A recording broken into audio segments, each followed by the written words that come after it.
Hello and welcome back to my channel. In today's video, I will show you the SmartThings app overview and how to use it. So let's get started. So here I will just search for my SmartThings app. So basically this app is for the Samsung device. Okay. So as you can see here, my Samsung TV has been connected. So it's been showing here. Okay. So here you will just see for the devices. You can see my device has been offline now, and from here you can add TV remote. It will like give you a virtual TV remote. You can on and use it.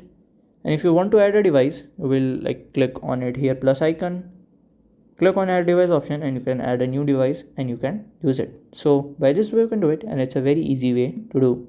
I will prefer you to use this app, and it is very useful and very good. So if you found this video helpful, make sure you like, subscribe, and share the video. And if you have any question, you can let me know in my comment section. And thank you for watching.